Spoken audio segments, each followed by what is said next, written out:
Bueno, entonces dejo esto ahorita. Es un videoclip documental, que es un estilo que hemos generado en este cruce, digamos, entre las técnicas documentales y el videoclip. Entonces estamos mostrando aquí elementos simbólicos. Entonces quiero hablar de esto, de cómo la frontera que vivimos es origen de una guerra, pero esa guerra se ha olvidado. Entonces el origen de esta situación geográfica es 1847. ¿Y qué significa eso? Que entonces también al momento que se establece esta frontera, se establece el desarrollo del imperio, en este caso de Estados Unidos. Es decir, cuando surge la frontera o este nuevo posicionamiento geopolítico en el cual vivimos, a su vez también ese momento surge Estados Unidos, porque no hay que olvidar que se perdió la mitad del territorio. Entonces esa mitad del territorio pasó al lado de Estados Unidos.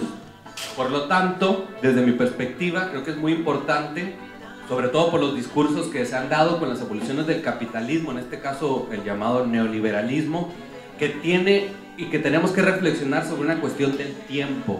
El tiempo como una reflexión, o sea, generalmente entendemos el tiempo como una continuidad de las cosas. Esto es un video de aquí que hice con una dramaturga artista que se llama Daimari Sánchez Moreno, y es una intervención que hizo ese grupo justo en la línea fronteriza.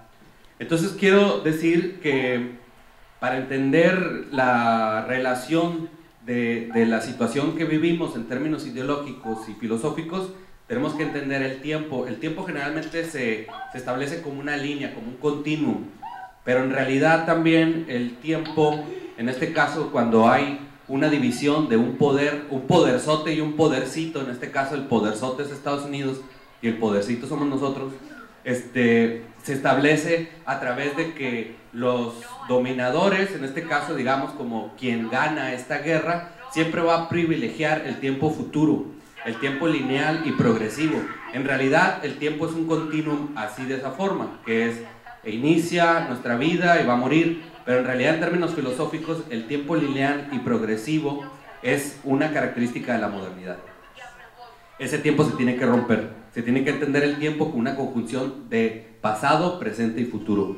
Entonces aquí pongo otro video en relación a otra parte de mi trabajo, que es con el Colectivo Norte, donde estamos desplazando la frontera. Aquí en esta relación, digamos, que estoy hablando ahorita como introducción sociopolítico, también hablo desde la construcción del arte.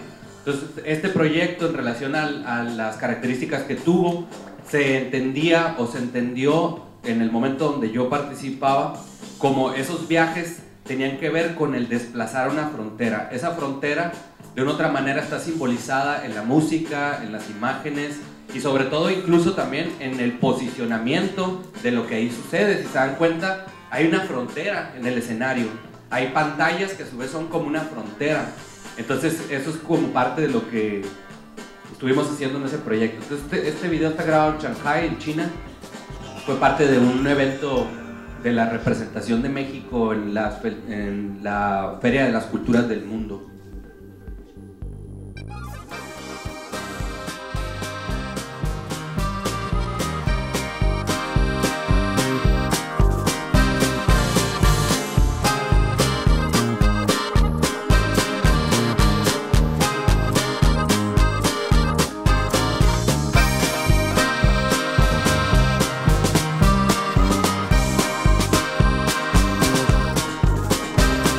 Entonces la frontera también tiene que ver con un proceso de flujo de personas, en este caso las llamadas migraciones.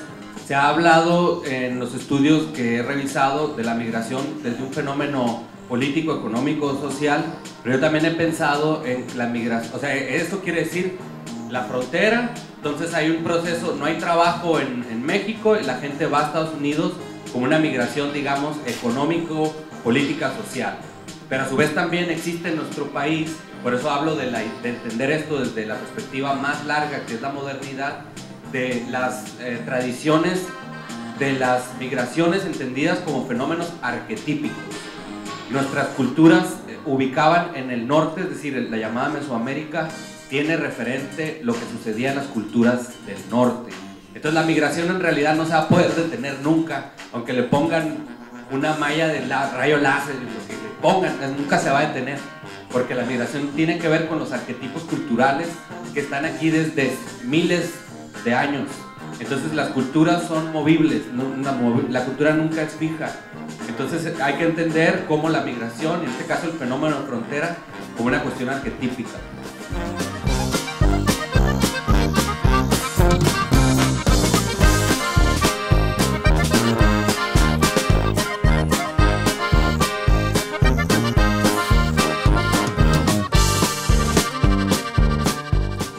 ¿Por qué no se habla de la frontera como resultado de una guerra? Porque la cultura dominante o el poderzote favorece el presente, entonces no se habla del pasado, porque si se habla del pasado, recordaríamos que nos chingaron. Entonces, ese recuerdo generaría discursos de resistencia, y es al revés, somos bien agachones con los norteamericanos, y en el arte también se manifiesta.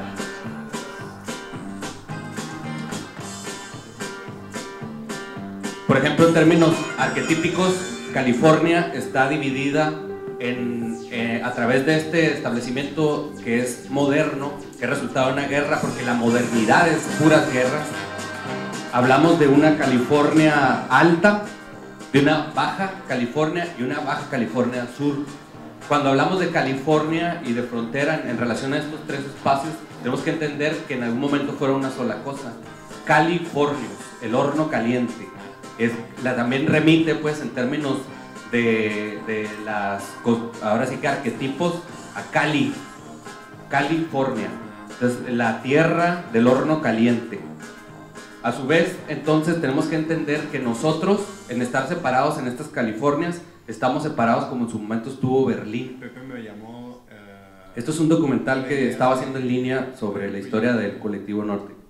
Quería combinar música regional, instrumentos de banda, de norteño, con música electrónica. Y a mí me pareció fuera de lo común. No me lo imaginé realmente cómo sería. Pero le sugerí que la mejor manera era conseguir los multitracks de música de banda, de norteño.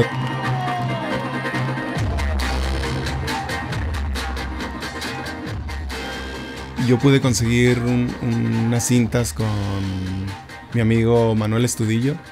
Me proporcionó las cintas, que él pues tiene un estudio en la zona norte y pues es el lugar que puedo decir que es el principal lugar donde se graba este tipo de música y con la mejor calidad. Ven a mi lado y te haré feliz.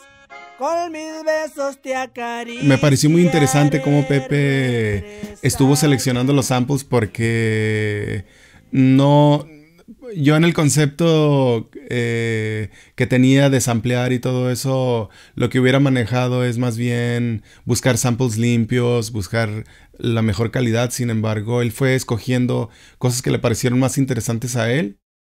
Y en muchas ocasiones pues eran samples bastante sucios, bastante de cierta manera con ciertos defectos, ¿no? Con ciertas cosas que lo hacían sonar más regional, más auténtico, no tan perfeccionado el sonido.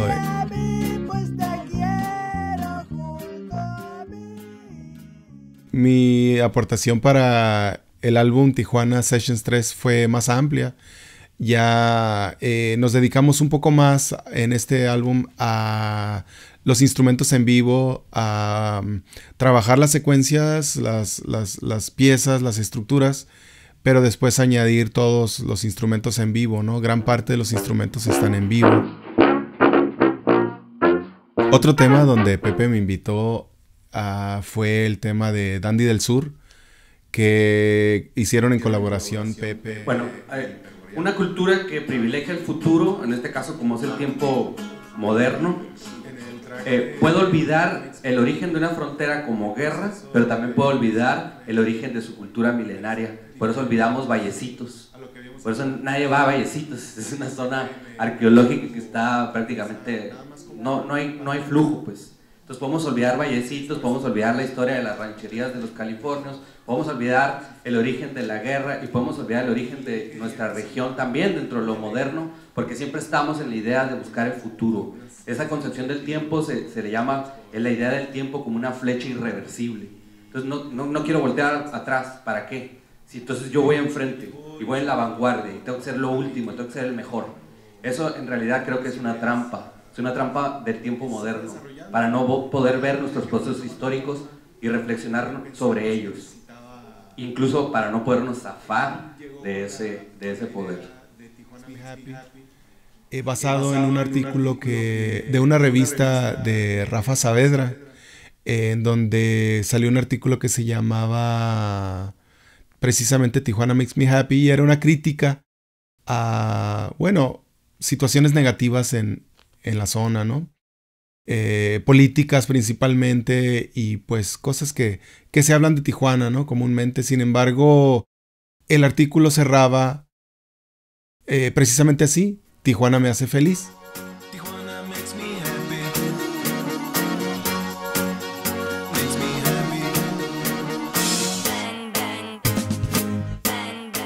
En el álbum Tijuana Sound Machine, Pepe y Ramón ya llegaron con un concepto diferente, aunque se sostiene el estilo norteño, el estilo banda, pero más marcado el ritmo norteño, con gran influencia de música de los 60s, música psicodélica, y también incluyendo música electrónica, dance, de los principios, ¿no? Influencia de los principios estilo Giorgio Moroder.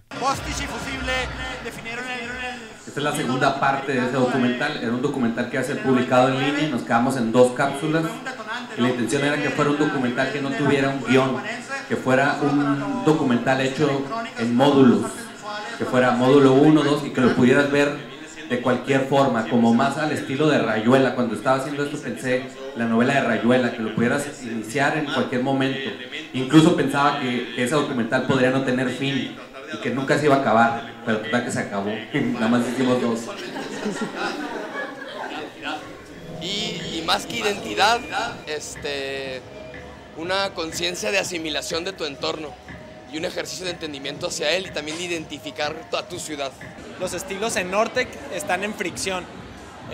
La música electrónica y la música norteña se presentan como un choque, y eso para mí se me ha hecho muy importante en la música de Nortec, porque ha reflejado la manera de que se ha entendido la frontera en la ciudad. Se me hizo muy lógico el hecho de que hayan colaborado con otros estilos más, por ejemplo cuando estuvieron con la OBC. Entonces la fricción en Nortec todavía se aumentó a otro grado más.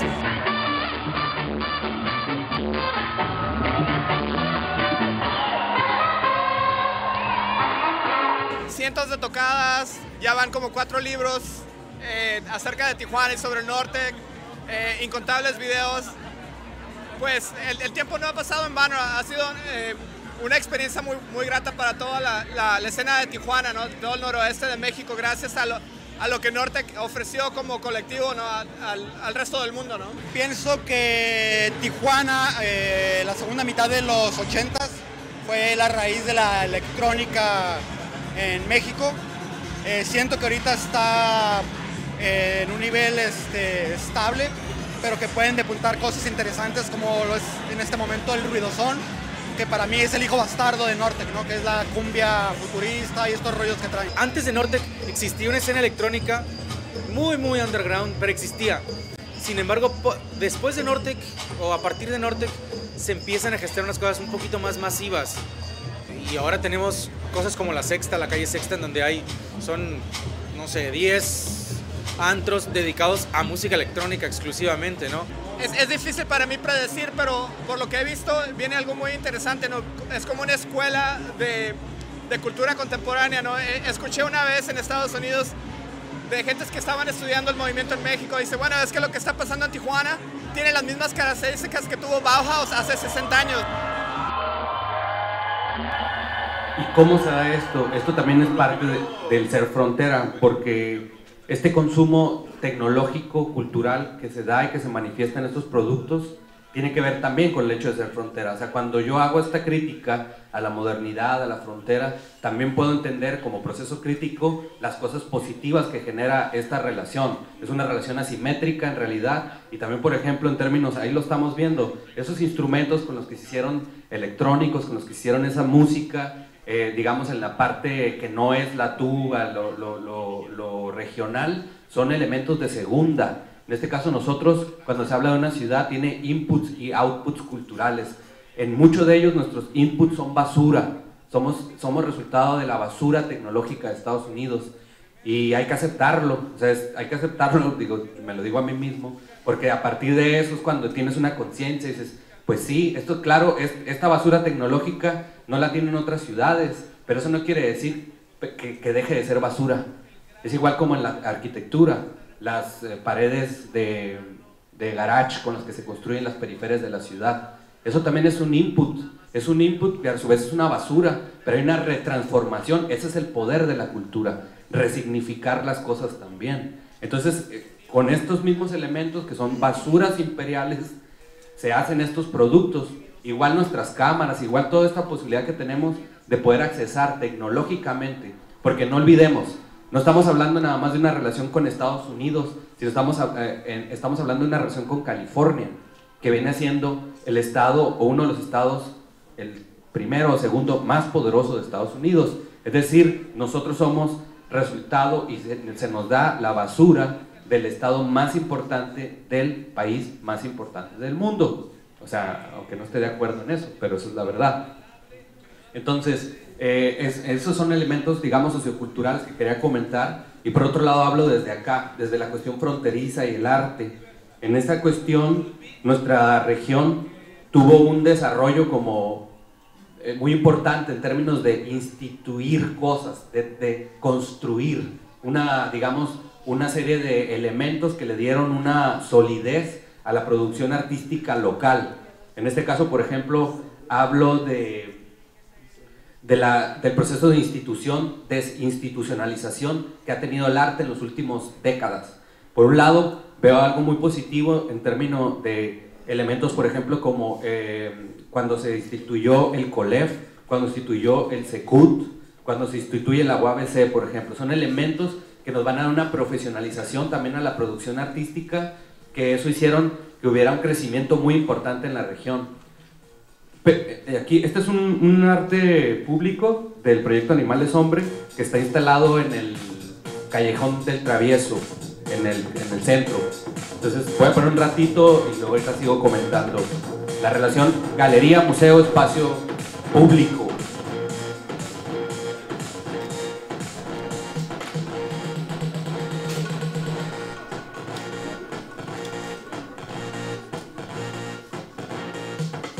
Este proyecto fue resultado de una iniciativa de un grupo de jóvenes que se llaman Coyote, es un colectivo para hacer conciencia en el proceso electoral del 2012, una conciencia sobre términos, digamos, políticos, pero no partidarios.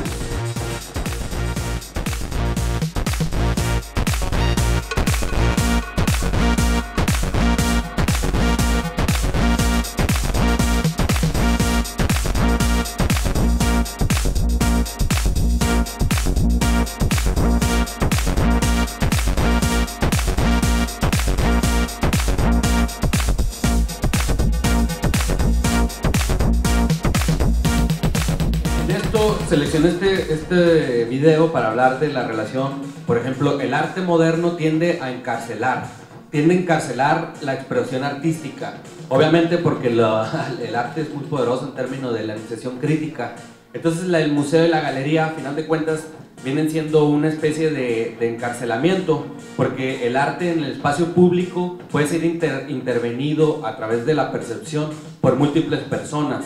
El arte moderno hizo, digamos, espacios específicos que en este caso se asemeja, por ejemplo, como espacios que yo considero a veces carcelarios. Entonces, para llegar a un espacio significado, artísticamente hablando, tienes que tener un aparato perceptivo que te pueda ayudar a decir, ah, esta fotografía está curada, ah, esta pintura tiene tal estilo. Hay, digamos, como una serie de prerequisitos de lectura en estos espacios. Y el arte público tiene también las mismas, digamos, condiciones, pero puede interactuar con múltiples personas, con el fluir, digamos, de lo urbano, del tránsito de la ciudad. Entonces ahí, este es un fragmento del último videoensayo, que es Modernidad contra Modernidad, que es la última parte de mi trabajo y donde voy a estar un rato ahí dándole. Entonces yo me anuncio como un ateo del imperio y un ateo de la modernidad. Y de eso se trata esto, poner a discusión las ideas de la modernidad como fundamento, creo, de ser crítico en este momento, y es trascender incluso las categorías derecha-izquierda, socialismo, capitalismo. Tenemos que irnos más arriba, es la modernidad. Por algo, en los últimos años, en el sexenio de Calderón, eliminaron de la educación básica el tema conquista, colonialismo. ¿Por qué? Porque está más vivo que nunca, entonces lo quieren hacer olvidar. Y eso es lo que estoy cuestionando ahora. La modernidad es todavía una asignatura pendiente, es algo que se quiere lograr, algo que desde la Revolución Francesa, desde el siglo XVIII, con la Ilustración, parece que ya estaba ahí, a la vuelta de la esquina. ¿Qué es eso que estaba ahí, parece tan cerca?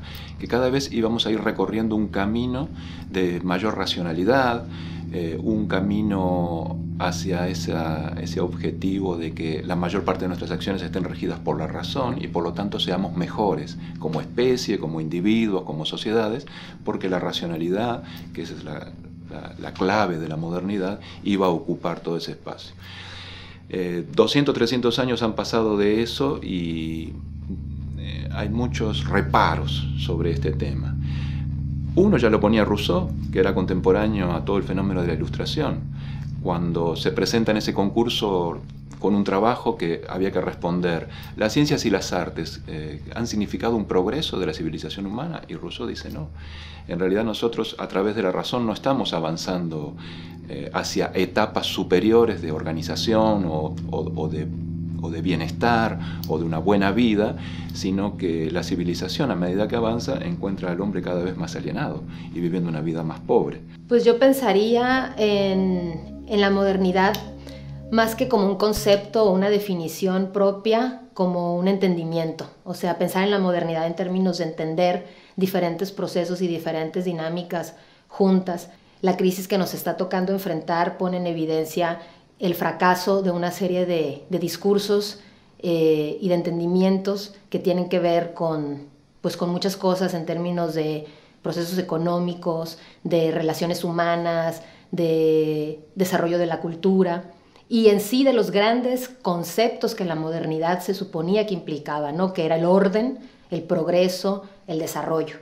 No llegamos a ese nivel de progreso, pasamos de la civilización a un caos.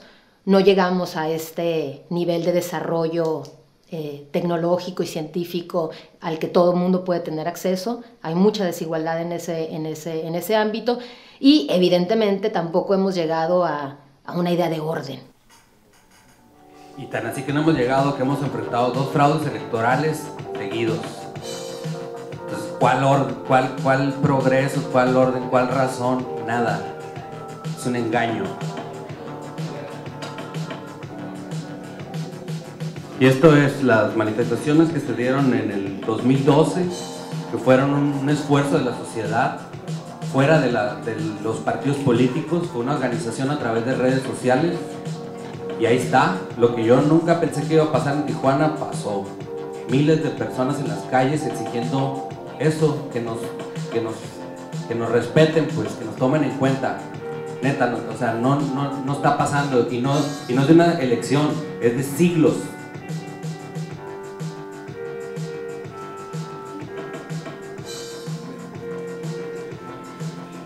Entonces en el arte también fronterizo y la región, esa institucionalización fue muy importante, como mencioné, con el COLEF, la UABC, el SECUT, pero también estas instituciones, un ejemplo claro de también tienen sus procesos de desinstitucionalización, y desde mi perspectiva aquí, digamos, es cuando una institución ya se vuelve un botín político.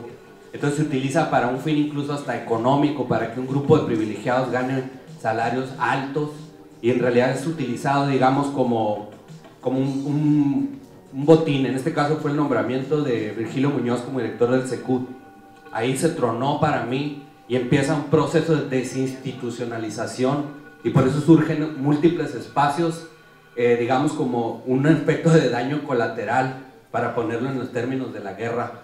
¿Qué es eso? Que es, tampoco nos tomaron en cuenta allí. Y hubo protestas, hubo manifestaciones, estuvimos en contra de la designación de ese político que no tenía una trascendencia en el campo regional para ser director del SECUT, y lo impusieron. Pues de entonces, ¿qué hicimos? Organizarnos por fuera. Y aunque fueron esfuerzos, digamos, que ya no fueron de la mano, como sucedió para mí, digamos, durante 10 años, porque yo fui parte de eso, o sea, yo colaboré, expuse en el SECUT, hasta cierto punto tenía un contacto directo desde que era joven con este espacio, hasta que ya entendí que era un botín político. Y ahí es lo que yo llamo el proceso de desinstitucionalización, que es resultado de una putrefacción de la idea de la modernidad. Eso es así como puedo terminar. Y pues aquí lo vemos. Esto es lo que ha pasado, y estos trabajos para mí tienen que ver también con la idea de la memoria. Es el tiempo futuro que privilegia la modernidad, también deja a un lado la memoria. Por eso en nuestra sociedad lo viejo suena a algo que se tiene que eliminar, incluido, digamos, como personas.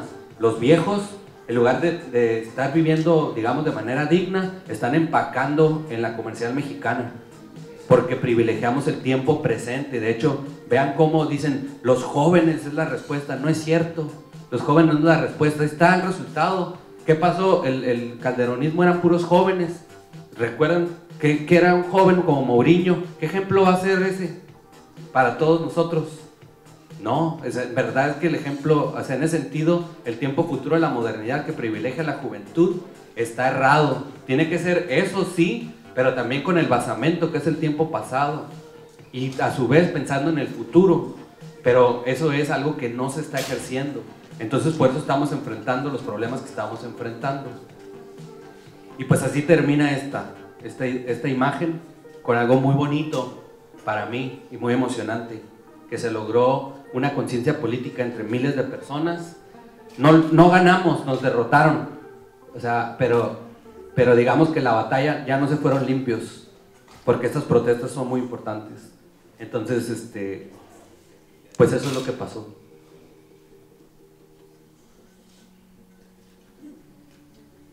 Y bueno, me dijo un compa después, sí, pero 2 semanas, 3 semanas después ganaron los Cholos, fueron campeones, y en ese lugar que tú creías que había mucha gente, que eran 15,000, hubo 45,000.